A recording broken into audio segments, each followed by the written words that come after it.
right, and then next we got this Patriots. I do think, look at them W's. Woo-wee.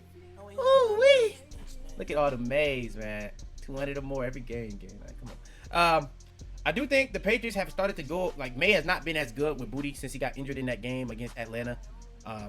But for the most part, they're still scoring points. And for the most part, they're still not allowing points.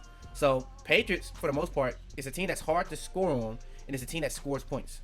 So, that's something that you just got to think about. And their schedule is just extremely weak. And it's not going to stop being that way. Because this week, they played the Bengals without Joe Burrow. They do play Joe Flacco, like I said, who low-key, this is a trap game somewhat.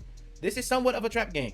So, being honest, being real, I would honestly say that's an interesting one. This is a trap game, though. Cincinnati Bengals. This is that. Hey, that's what I say. They got a weak schedule, but they got a lot of trap games. I'm gonna go out on a limb and say they get the job done on these two games because they got the job done against Atlanta. They got the job done against Tampa Bay. Those were two close games for the most part, and they found a way to win those games. That's the difference between this year and last year with Vrabel. They've been able to win those games. Early on, they kind of struggled with that with the Vegas Raiders and the Steelers, but they got a little bit of momentum. They started with it with the Buffalo Bills, where they was able to finish that game. The next week they finished that game. That was low key a trap game at the time, and then you got the job done these two games. I must go out on a limb and say they win these two games. Buffalo on the flip. If Buffalo played to the level of what they did against the Chiefs, and I do think that Dolphins' loss is going to be pretty significant in terms of the Buffalo, but Kincaid did get injured in that Miami Dolphins game, and the real reason why they was able to play like that offensively against the Chiefs because those tight ends were amazing. Josh Allen had his best game of the season. He had a Drake May type game in terms of completion percentage, yards, and touchdowns. But them tight ends gave them a whole different threat that they hadn't really had all year in terms of they actually had a deep ball game. So I don't know how to really gauge that one. That's going to be a big game.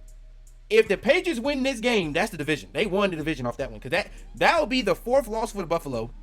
And then at that point, the Patriots could lose to Baltimore and they can just play the Jets and the Dolphins the rest of the year. Where those are two teams at that point going to be tanking. The Patriots going to be trying to get a better seeding, whether they want to win the division or try to get the first seed because the Colts are not going to be trying to lose too much. The Chiefs not going to be trying to lose too much. The Buffalo Bills not going to be trying to lose too much. So I'm going to honestly go out on a limb and say they might get 14 plus, but I'm going to say 12-13. I'm gonna actually put the Eagles back up to 14 plus. Because the more I'm looking at some of these schedules, the more realistic that 14 plus is gonna be for a couple of teams. Because there's a lot of teams that's gonna be 5 or less low key. So it's probably gonna be more likely for people to be 14 plus at that point. So yeah, I think that's a real thing. 14, I think 12-13 is a real thing. Early in the year, I had 11-12. I think 13 is a solid spot right now where maybe you lose to Buffalo, maybe you lose to Baltimore. You get 4 losses. Coming into the season, you say the Patriots get 4 losses. My hands are up, brother. My hands are up, brother. That's all I can say.